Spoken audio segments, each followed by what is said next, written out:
You're listening to the Lanterns Radio Network.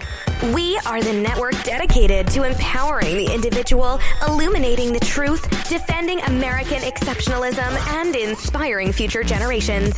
Stay connected and get involved at lanterns.buzz for great radio. Get commentary and news of the day.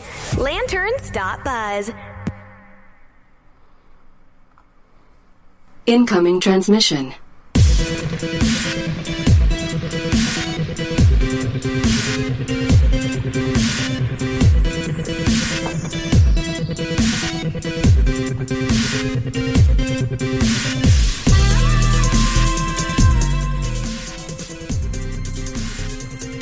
You're listening to the HoloNet podcast on the Lanterns Media Network. The new conservative resistance begins right here, right now. That's right, ladies and gentlemen, boys and girls. You're listening to the HoloNet podcast here on the Lanterns Media Network. Oh, we got a great show today. We're going to be talking about the FISA court documents just released. And we also have to address a couple of questions. What in the world is wrong with millennials? So I listened to the audience. You guys said I needed to get on with the show. So, well, I took your advice and... With it. Yes, get on with it! All right, geez, here we go.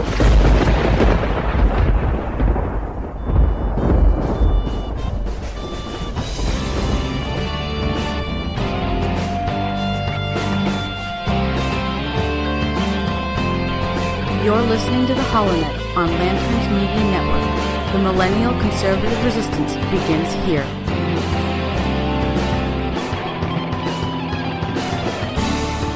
Yes, indeed, that is right. The new millennial resistance does indeed begin right here, right now with you. You're listening to the HoloNet podcast here on the Lanterns Media Network. Today is Sunday in July, the 22nd year of our Lord 2018. And a couple of new pieces of news just coming out. It looks like, God help us, according to the New York Times, the Carter Page FISA documents have been released by the Department of Justice. Let's break it down. The Trump administration disclosed on Saturday previously top-secret set of documents related to the wiretapping of Carter Page, the one-time Trump campaign advisor, who is at the center of highly contentious accusations by Republicans on the House Intelligence Committee that the FBI had abused its own surveillance powers.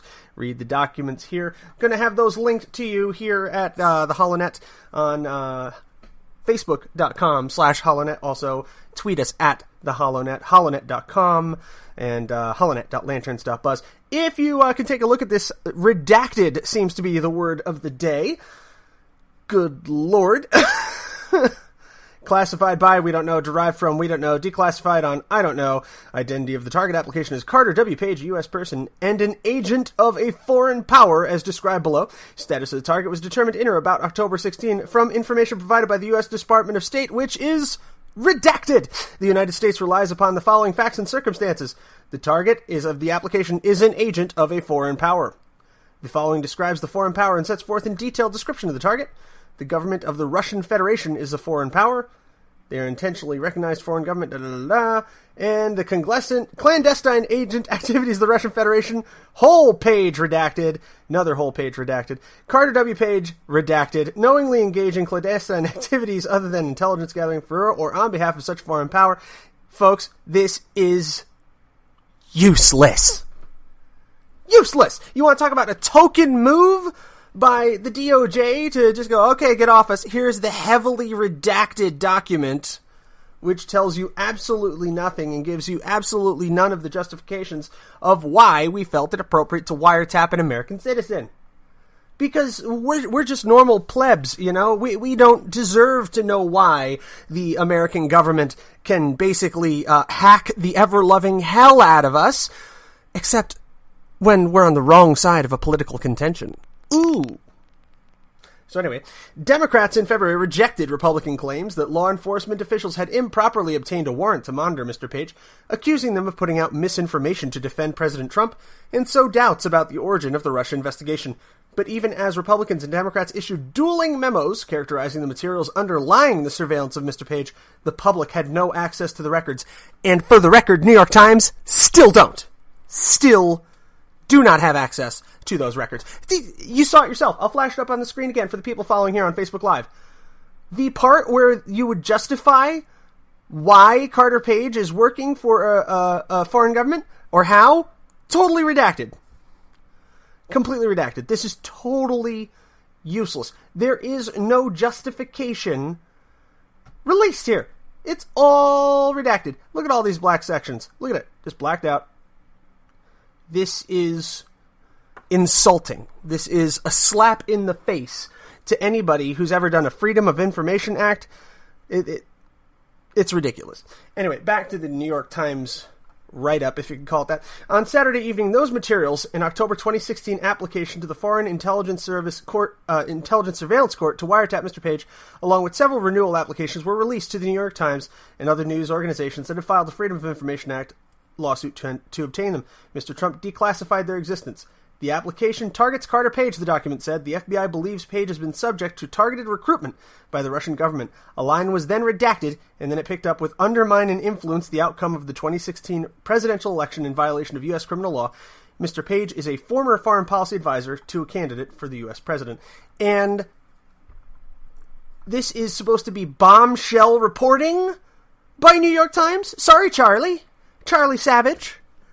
Bombshell reporting here. They gave you absolutely all. They gave you nothing. But, this whole clickbaity article here, this is just the New York Times breaking it down. Oh, I like money. Yeah. I like money, though. I like money. I like money. I like money. Can't believe you like money, too. So everybody who thought this was going to be a great big release and this is going to be a bombshell and you're going to hear all the talking heads screaming about it and all the politicians going on and on about how the documents related to the Carter Page investigation were released. Remember, they're referring to this gutted document that tells us absolutely nothing. Don't be fooled, folks. This is the very nature, the very definition of a MacGuffin. A MacGuffin is a nothing item that is just used to move along the plot. This document is a MacGuffin. So moving right along to something slightly more relevant. Lindsey Graham. Good old buddy, Lindsey Graham, coming right out based on this document, maybe he saw the unredacted version, I don't know, says the Carter Page wiretap is not at all justified. Senator Lindsey Graham on Sunday called the government surveillance of former Trump campaign advisor Carter Page not at all justified, backing up President Donald Trump in his criticism of the Foreign Intelligence Surveillance Court-approved wiretaps. Appearing on Face the Nation, the South Carolina Republican said the whole FISA warrant process needs to be looked at. We have a winner. He called the Christopher Steele dossier, which, by the way, was a DNC-funded hack job. Excuse me. Was I supposed to be kidding about that? No. Anyway, he calls the Christopher Steele dossier that the FBI cited in its FISA warrant applications a bunch of garbage, which it objectively is, and criticized the government for not being clear that the dossier's research had been partially, completely funded by the Democrats. Page, who worked on Trump's presidential campaign on foreign policy, was under government suspicion for his ties to Russia. Documents released Saturday showed that the FBI had been worried that Russia wanted to recruit him. Trump has slammed the wiretap approval process alongside his criticism of the ongoing special counsel investigation into Russian electoral meddling and possible Trump campaign collusion. Now, if you take last week's just runaway Trump derangement syndrome effect, as I believe it was The Guardian that called it. Let me see here. Was that the Grani ad that pulled that one out, or was that the Telegraph? Anyway, it was an interesting story. I think it was The Guardian. I've got it here. I've got it in front of me. I had it open moments ago. It was such crap. I didn't want to read it. But I did for you, because I do this all for you. Anyway, what The Guardian oh, that's a terrible picture of Joanne. Roseanne, rather. Sorry, any women named Joanne who I unintentionally burned there. Anyway, The Guardian had a rather good opinion piece on, which was actually kind of funny, saying that Trump derangement syndrome reached a full head in this past week, and it's completely accurate. I mean, any other president who sat down with Vladimir Putin and carried on and cajoled the way that President Trump did, admittedly making a couple of gaffes along the way, would have been called a statesman, would have been called a diplomat, okay? But the president is called a traitor in this instance when he sits down and he makes nice with the chief Russian politician and former KGB colonel. So, you really have to ask, has the press forgotten how we play the game? Because here is how we have always played the game. The game is that you use your clandestine forces, your intelligence community, for all they're worth, and you spy and you steal and you engage in subterfuge and you get the one-up on your opposition, and then you sit down at the negotiating table and you make nice for the cameras. And that's exactly what President Trump did with Vladimir Putin this past week. Sat down, put on a smile, and he made nice for the cameras. And followed all the normal diplomatic niceties that he's supposed to. And I want to present to you that the Putin conference, the Helsinki conference, was a Kobayashi Maru scenario for the president. Kobayashi Maru, for the science fiction uninitiated, is a simulation from Star Trek. It is called the no-win scenario because you are designed to fail it. It is intentionally designed so you must fail. It is designed to test a captain's courage, and Captain Kirk is very notable in that because he doesn't believe in the no-win scenario, hacked the computers, and won it anyway. President Trump, not so lucky in this case. This conference, this summit, if the president came across full-bore aggressive mode against Vladimir Putin, the press would decry him as a warmonger, saying that he was risking the security of the United States in order to present a strong front against Vladimir Putin and diffuse suspicions of his collusion with Russia. He plays it nice, he gets branded a traitor. Think about it.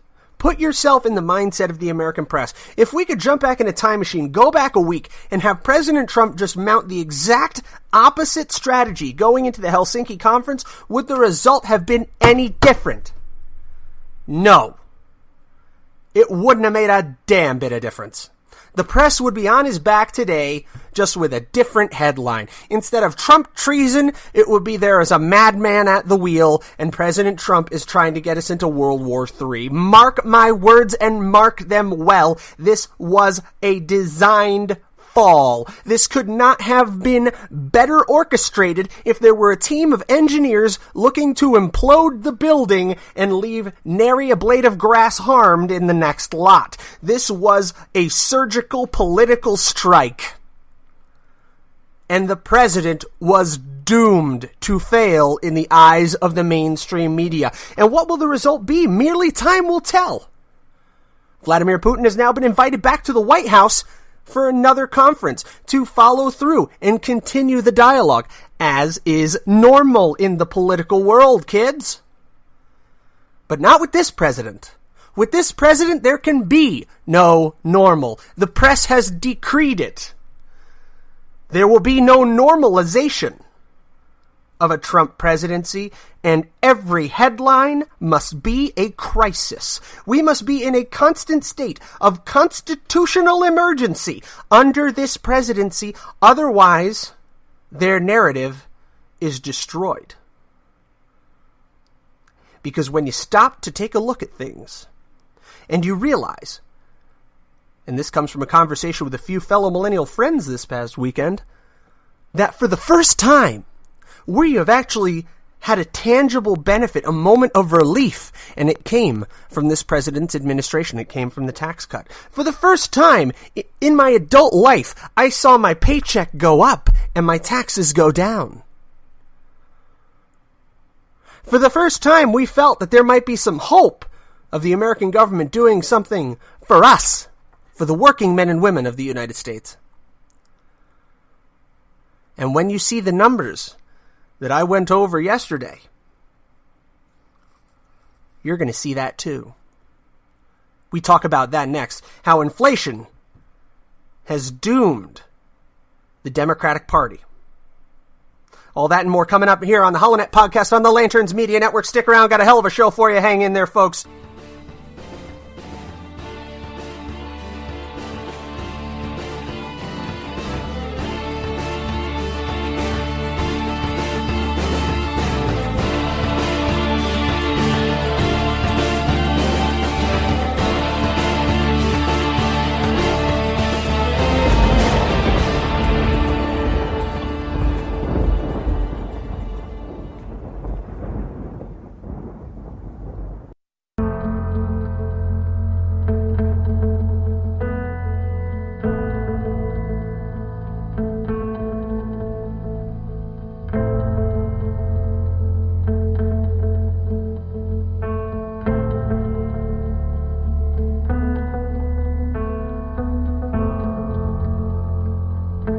I see people coming together not for divisiveness of party or for dichotomy of thought, but for unity in principle. In the principles that founded our nation, that all men are created equal and are endowed by their Creator with certain inalienable rights, life, liberty, and the pursuit of happiness. Today, ladies and gentlemen, those principles are under the sternest attack that we have seen in many generations. It has become a crime in this nation nearly to express a difference in opinion from what is held by your party to be doctrine, from what is purported by the media to be truth.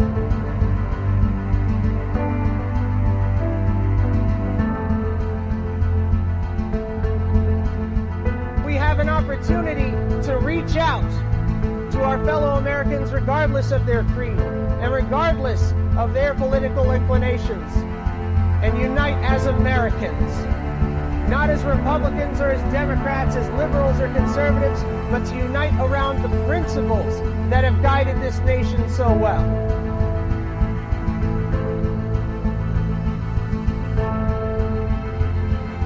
I've covered a lot of stories,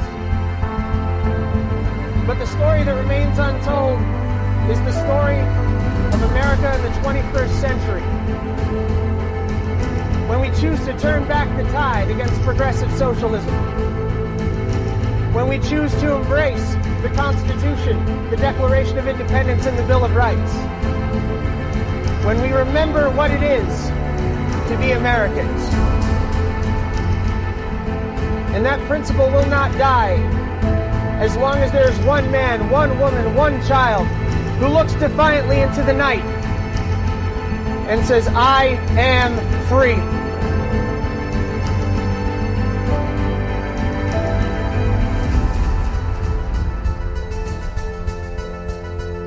You're listening to the HoloNet podcast on the Lanterns Media Network. The new conservative resistance begins right here, right now.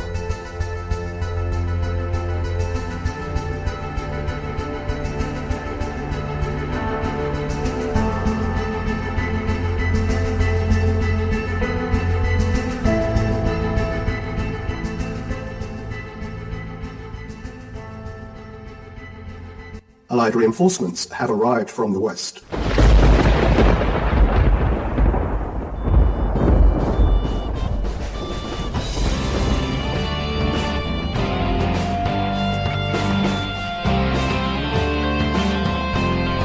You're listening to the HoloNet on Lanterns Media Network. The Millennial Conservative Resistance begins here.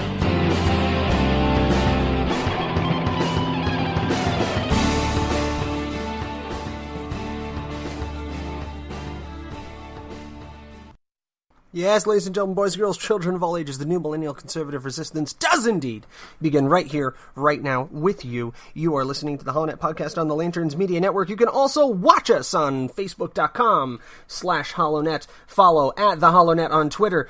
Go to www.theholonet.com and listen on theholonet.lanterns.buzz. We are on iTunes, YouTube, TuneIn Radio, BitChute, and pretty much everywhere else you can get a podcast in the world, Podcast Addict being among them, iHeartMedia. Love being on the iHeartRadio application. Find us there. Now, quick breakdown on some numbers, as I promised before the break. I'm going to take you to the CPI inflation calculator on in2013dollars.com. This is actually a pretty good source on inflation. U.S. inflation, $100 in 1986 to 2018. According to the Bureau of Labor Statistics Consumer Price Index, the dollar experienced an average inflation rate of 2.64% per year. Prices in 2018 are 129.92% higher than prices in 1986. In other words, $100 in 1986 is equivalent to the purchasing power of $229.92 in 2018, a difference of $129.92 in 32 years. Current inflation rate is now 2.87%. If the number holds, $100 today will be equivalent to $102 next year. So that is the difference we're looking at, folks. The cumulative price change due to inflation and price differences is 129.92%. And $100, the year I was born, 1986, is worth $229 today. Now, for most people, myself included, the bellwethers for inflation are fuel, milk, and I also use meat as one of the really good bellwethers of exactly how boned the economy is at any given time. And right now, gas, when I grew up, was like 85 cents a gallon. We're at like just shy of $3 here in the Phoenix market. Milk is almost gold, apparently. It's $2.50 typically on average for a gallon. And meat is just insanely priced. I listened to my fellow Lanterneers, the Defenders of American Exceptionalism, the other day, Dylan and Steven. By the way, you can now check them out on Mojo 50. And I also think they're also on Talk Nation or Talk America, whatever it is. But anyway, Defenders of American Exceptionalism, you can find them on doaeshow.com. Also, they touched on this topic of how irrationally expensive meat has become. So it's very, very strange to me how this has suddenly become a thing. You know, it's highly unusual. So let's try to break this down. We're at 129% inflation. What do you think wages have done in the same time? So we're going to go to Fred, which is the U.S. real median household income, 1984 to 2016. This is the Federal Reserve Bank of St. Louis. This is public domain imagery. Shows that in 1986, the average income was about $52,000, and in 2016, we are up to about $59,000. So you got about a $7,000 difference in earning power here in the United States, and a $229 increase. A 129.92% increase in average costs due to inflation. This is why so many millennials now think that this woman here is starting to sound intelligent. Why the message of Alexandria Ocasio-Cortez is beginning to resonate. Because people are seeing this as a failure of capitalism. But once you realize that this nation has not truly enjoyed capitalism since the early 1900s and the progressives started to get their way, it doesn't make any sense. How can we possibly have a demonstrable issue with capitalism when this generation has never truly known it? It doesn't make any matter of sense. And that's what we have to fight for. That's what we have to continually tell people. That no, this is not a question of whether or not capitalism works. It's a question of whether you've ever even experienced capitalism. Go to the story from The Blaze. She doesn't know what the hell she's talking about. Some Dems resent Ocasio-Cortez's approach. Since Alexandria Ocasio-Cortez went from a little-known underdog to a national celebrity, With the primary upset of Representative Joseph Crowley, some House Democrats have been rubbed the wrong way with her words and methods, The Hill reported. Ocasio-Cortez, a 28-year-old self-proclaimed Democratic socialist who's favored to win her district in November, is being cautioned by House members to pull back some and take care to nurture relationships if she wants political success. With people saying that meteors fizz out.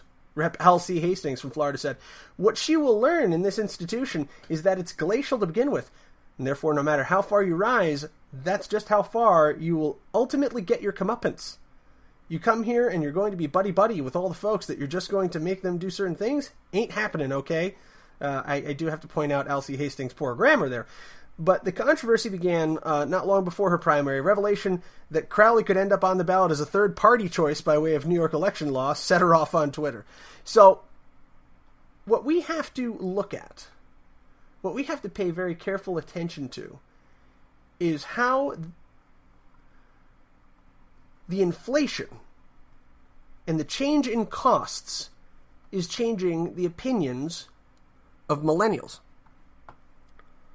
Because it is quite a serious issue. If people have lost faith in the entire system, in the entire concept of capitalism, then we're going to have a harder road forward. As this Trump derangement syndrome continues, and the press continues to build a mountain out of every possible molehill, then we are going to continue to see this flawed episode recur. Democrats are going to continue to lose seats to their more socialist counterparts, and it's going to behoove them to move to the left. As the Overton window continues to creep, it will become more and more evident with each passing election that there are no longer any good choices. So we have to be very adept and very careful. And we have to realize that, yes, there is a problem. Inflation is the killer. And how do you reverse inflation? You drastically cut back government spending. And that is the fire to which we must hold all of our conservative members of Congress, everyone seeking to get elected this next go-around. You have to hold their feet to the fire, because the tax cut that went through in this past year was just one piece of the equation. The other piece is to drastically reduce the size of the government, pare down the bureaucracy, eliminate redundancies, and get this country off of an entitlement mentality. Because it is very, very true that there is a mental divide between baby boomers, between Gen Xers, and between millennials.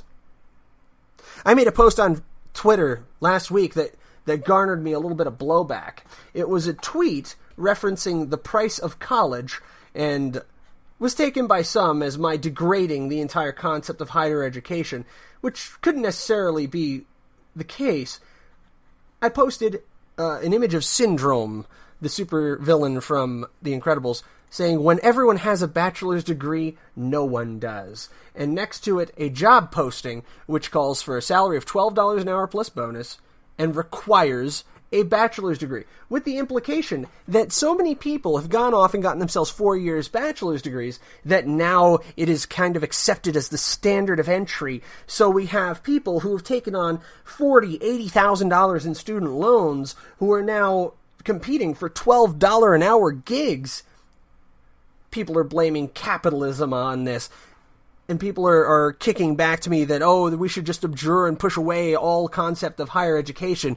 Not the case, folks. What I'm pointing to is a symptom of the larger problem. What I'm pointing to is that millennials, my own generation, were told for 15, 20 years as we were coming through elementary school and high school that you had to take college prep courses because you had to go to college, and if you did these things, you would be able to land a good, high-paying job, and then you would be on easy street for the rest of your life. That is the concept, that is the bill of goods that was sold to the millennials throughout our education. That the bachelor's degree was the key to the door of success. On the other hand, industrial education programs were slashed, eliminated. Vocational learning was moved from the high school to VOTEC schools, where in Jersey at least, and, not degrading our vocational institutions, some of them are great, but the line was, you go to Vokes, you learn to smokes. Because that's where people seemingly went when they couldn't hack it in college prep courses, and it was seen as possibly a source of shame that you went to VOTEC. That's where the bad kids went. Hence the reference to smoking. But now, coming into 2018, 2020, we're going to see a massive shortage of mechanics, of HVAC technicians, duct workers, electricians. Cable running is an issue. Finding somebody who's really good at running cable. Any manner of blue-collar labor field. You are seeing a shortage, and these are good, high-paying jobs. Plumbers, septic system engineers. These are good, high-paying jobs. Mike Rowe has been decrying this for like a decade now. Yet you have people with bachelor degrees flipping burgers. And McDonald's is even getting rid of them. Going to the kiosk system now. So this is a product of the U.S. Department of Education. That's why I leveled this criticism at them. This is the culture that has been built. And the blowback is going to be hard. And right now that blowback is named Alessandria Ocasio-Cortez. And the rise of the new socialists in the United States. Because millennials are angry. Take a quick break. When we come back, we're going to talk about a few ways to solve this issue. A few ways we can change our thinking and evolve our concept of what is conservative, what is liberal, and perhaps find the Constitution in the middle. You're listening to the HoloNet Podcast here on the Lanterns Media Network. Stick around.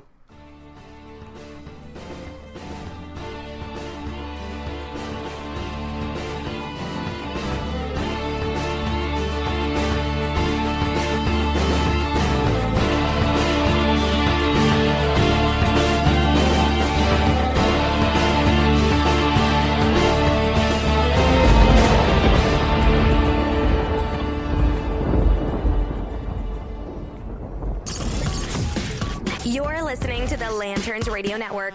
We are the network dedicated to empowering the individual, illuminating the truth, defending American exceptionalism, and inspiring future generations. Stay connected and get involved at lanterns.buzz for great radio. Get commentary and news of the day. Lanterns.buzz. I'm Dr. Bob Branch, Republican candidate for Superintendent of Public Instruction. Let me ask you a simple question. If you needed surgery, would you call a politician? Of course not. That wouldn't make any sense. Just like it doesn't make any sense to elect politicians to run Arizona's education system. Yet, we have been electing politicians to run Arizona's education system for decades. And the results? They're painfully clear. We have a failed education system. Politicians brought us mandates like Common Core and No Child Left Behind, and that crazy AZ merit test that keep our teachers from teaching and our students from succeeding. I say it's time to break this cycle. I say it's time to elect an educator, not a legislator, to run and fix our education system. I am Dr. Bob Branch, and you have an option to elect a true educator, a proven leader, a business leader, and a veteran instead of the typical politician. In education, I'm the most accomplished candidate to run for this office in generations. Dean of Education, Dean of Technology, Campus Director, and I'm currently the lead faculty and the content chairman for the largest doctorate program in the world in information system technology. I teach at the #1 and #2 Christian universities in the world, Grand Canyon University and Liberty University. I am the educator of educators, for I have taught many of our superintendents and principals and thousands of teachers at the doctorate level. And as the educator of educators, I stand with President Trump to dismantle the United States Department of Education and to end federal mandates. For if we are to keep America great, we have to educate. And if we let our teachers teach, our students will succeed. Elect the educator of educators. not a legislator, to run and fix our state's education system. I am Dr. Bob Branch, candidate for Superintendent of Public Instruction, and together, let's make education great again. Hi, I'm Dr.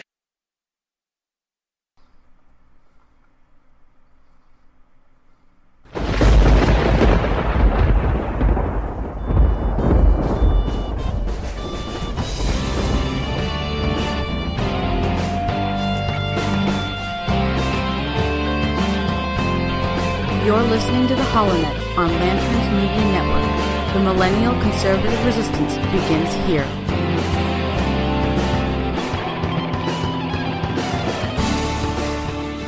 Yes, indeed, ladies and gentlemen, boys and girls, the new Millennial Conservative Resistance does indeed begin right here, right now with you. You just heard a quick message from Dr. Bob Branch, who's running for Superintendent of Public Instruction here in the state of Arizona. Bob Branch, an old friend of the program. I've greatly enjoyed a lot of conversations that I've had with Bob Branch. Found him to be quite the remarkable man, veteran. I believe he served in the Marine Corps here in the United States, and is also a highly learned man.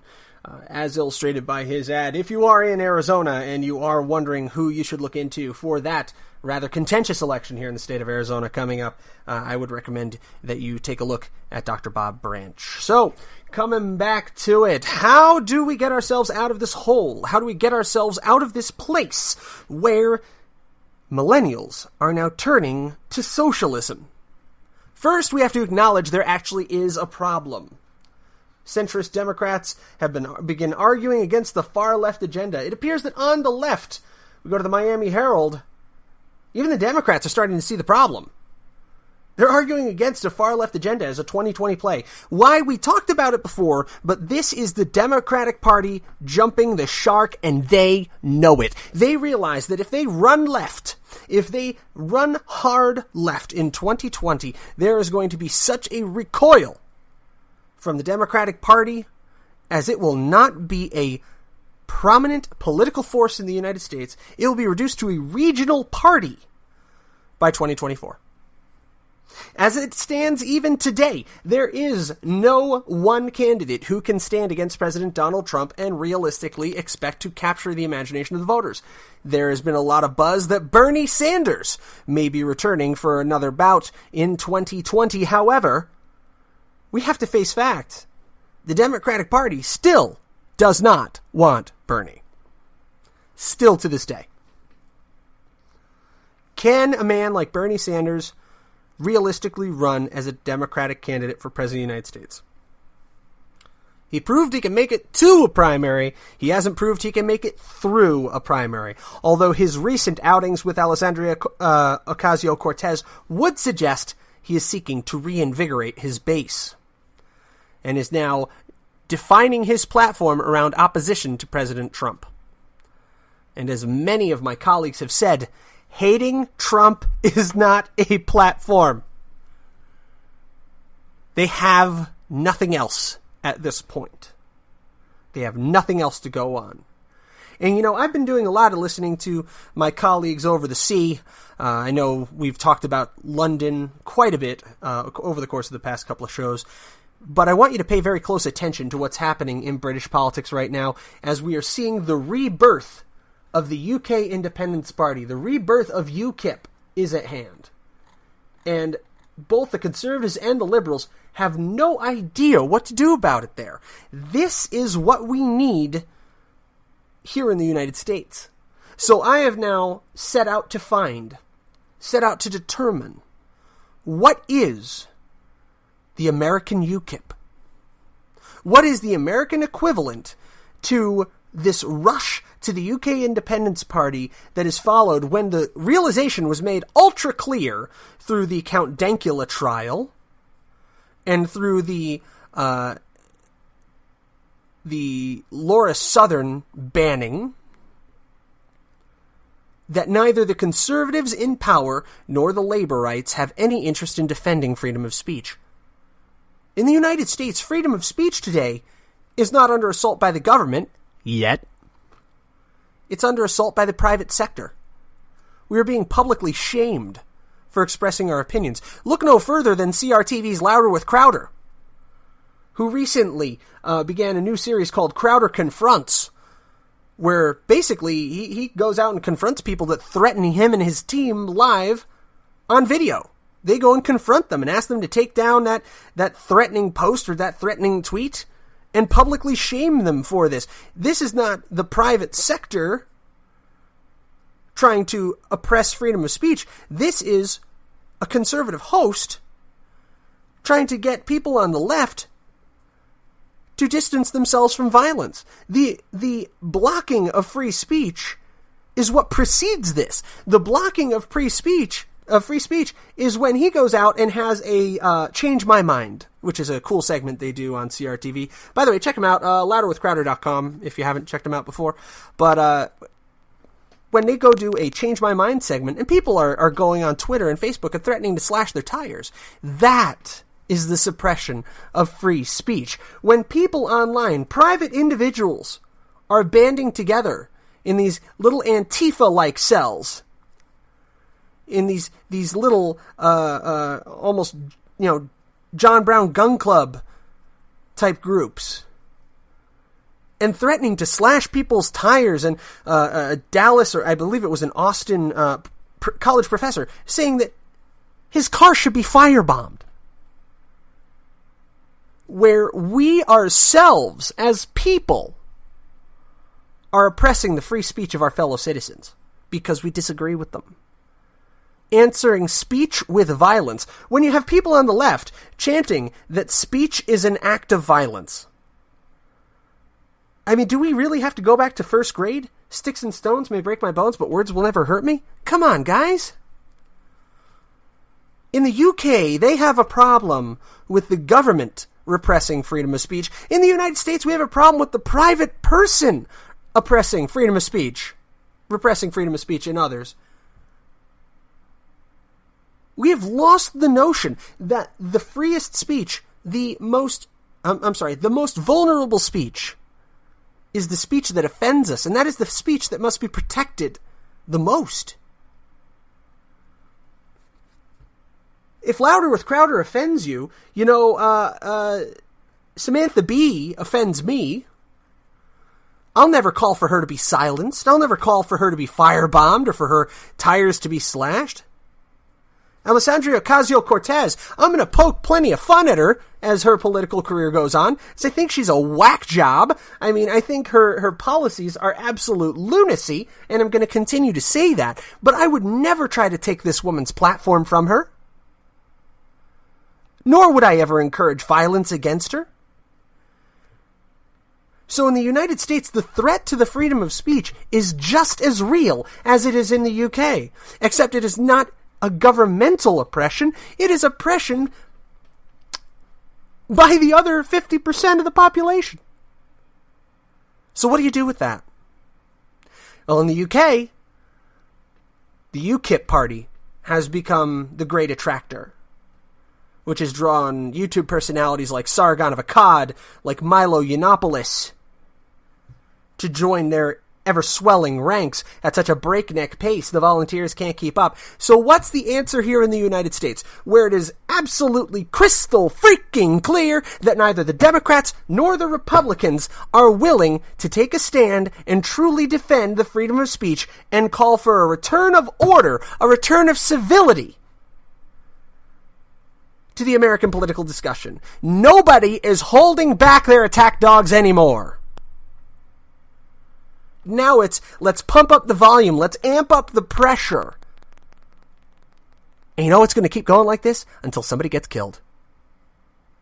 And I don't even know if it's going to stop then.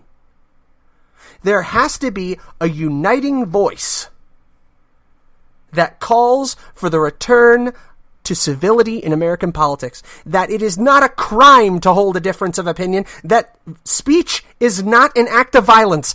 Speaking out against a person is not a violent act. My pro-life stance is not an act of violence against a woman. My small government message is not an act of violence against the poor. My rejection of socialism does not mean I am aligned with the top of the 1%. No.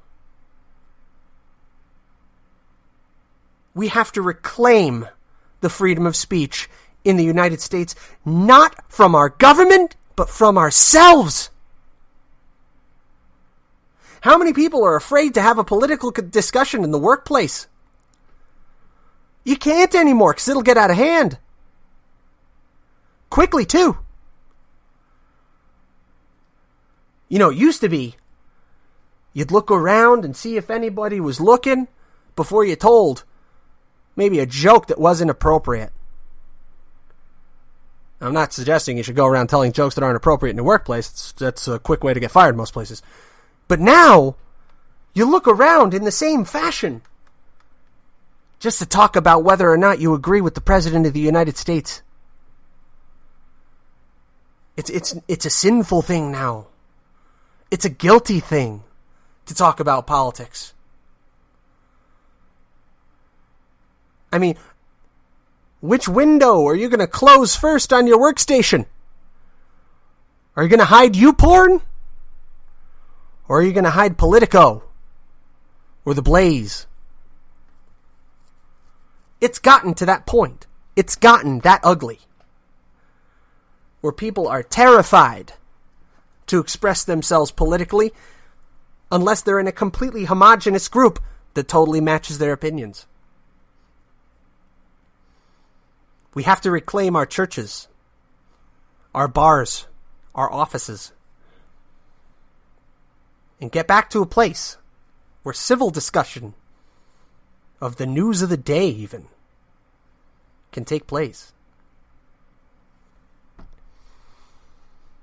So where is the American UKIP?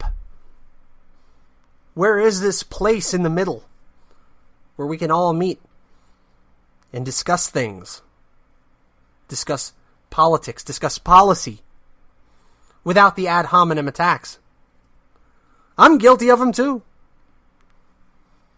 I've jumped up and said liberal hypocrisy when I pointed out, and people have said conservative hypocrisy when they pointed out, and you know what? We're both right.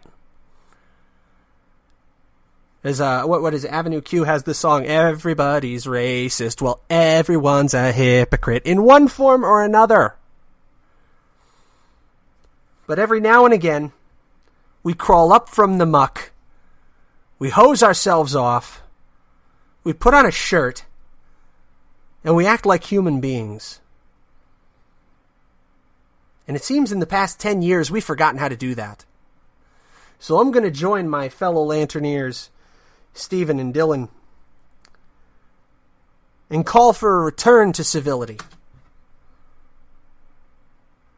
Call for a return to normalcy. And the people shouting to the rafters that we cannot allow the Trump administration to be normalized. We can't allow the normalization of this. Be damned. Because it's time for a return to normal. Normal diplomacy. Normal freedom of press. Normal freedom of speech. The freedom of conscience. Agree with me or not politically, we should be able to agree on that, in the very least. Now, turning real quick, climbing down off my soapbox. But, you know, it's a podcast. The whole damn thing's my soapbox anyway. Wanted to take a look here at some local Arizona news from azcentral.com. Excuse me, that little bile comes up in my throat when I reference them. A bit of news here. Yeah, they get that pop-up every time they want their money. Bit of news here. Representative Paul Mosley recently was stopped for excessive speeding 5 times since the last year. Now, this is going to be a little bit more of a story just for our local Arizonans, but bear with me if you're outside of the Grand Canyon State, because you're going to find this funny. So, a video has been going around here in Arizona. Representative Mosley was pulled over, and he's being criticized for claiming legislative immunity during a traffic stop in March, and he's got a history of speeding without consequence on Arizona roadways, records show. Since February 2017, troopers within the Arizona Department of Public Safety have warned Representative Paul Mosley about excessive speeding on 5 occasions, and on a 6th about his failure to heed a stop sign, according to DPS records. Police body cam video released last week shows Mosley, a Republican from Lake Havasu City, telling a La Paz County sheriff that legislative immunity prevents him from getting a speed ticket. The deputy wrote in his report that he had clocked Mosley doing 97 in a 55. Whew! In the video of the March 27 traffic stop, the deputy warned Mosley to watch his speed out of safety. Mosley then told the deputy he was going over 120 earlier, and at times he has driven up to 140. DPS records show instances where troopers stopped him for driving at least 16 miles over the speed limit, and at most in excess of 33 miles over the limit. Troopers didn't indicate whether Mosley claimed legislative immunity, but each let him off with a warning. Mosley has not returned comments, and DPS officials said troopers' reports would stand on their own and declined to comment further. Now, the Arizona Constitution provides legislative immunity, saying lawmakers are privileged from arrest in all cases except treason, felony, and breach of peace. The immunity is not indefinite. The constitutional provision says that lawmakers cannot be subject to civil proceedings while the legislature is in session, or for 15 days before the beginning of each session. Now, the Constitution of Arizona was confirmed, this is not in this story, but in a later story, was confirmed by a spokesperson from the Arizona Department of Public Safety and the Arizona State Prosecutor. Both confirmed that this constitutional provision exists. But slam your brakes, Senator. Watch out, Representative. Governor Doug Ducey has stepped in. As of this morning, Governor Ducey has signed an executive order saying Arizona lawmakers can get speeding tickets. Governor Doug Ducey clarified Friday that legislative immunity does not mean lawmakers can't get speeding tickets. An executive order signed by the governor says officers should consider any criminal violations, including criminal speeding, reckless driving, and driving under the influence, as breach of the peace, and thus subject to citation. It is clear in some recent cases that the peace has been breached, and we have a responsibility to enforce the law in these cases.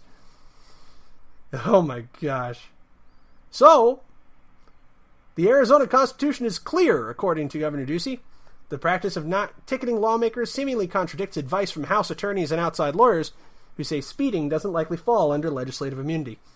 Ducey's orders applies to officers employed by the state, but encourages other law enforcement agencies to adopt the same policy. Now, the Arizona Department of Public Safety supplies all of our state troopers who have jurisdiction over the highways, and if you've ever been to Arizona, highway driving is pretty much everything, so time to slow down, Mosley. You might want to learn how to drive 55. So, with that, I just found that entertaining, and I know not everybody located in Arizona will really care about that, but it's funny. We cap off this week, and I want you to think about this. As millennials, we were sold a bill of goods. There's no denying it, and it may be difficult for older generations to understand it. And it may sound like we're just being whiny, entitled jerks, and you know what? A lot of us are. But when you get down to brass tacks, wages have gone up at a crawl, and inflation has jumped up by double in the 32 years that I've been alive. So once we embrace that fact, we can then move forward armed with that knowledge. And the only course that will alleviate this becomes clear. We must reduce the size and scope of our government, reduce government spending, reduce the weight of the heavy foot of the government on the economy, ease restrictions and regulations so that it can flourish. And President Trump seems to be on the right course, at least in this facet of his domestic policy. Is the man without fault? No. Not even remotely. But he seems to be on the right track. So with the mainstream media, believe half of what you hear and none of what you see. But look at what objectively is changing around you. All right, folks. good night. God bless you. And God bless the United States of America. From Phoenix, Arizona, I'm your host, Matt Holloway. This is the HoloNet Podcast on the Lanterns Media Network. Good night.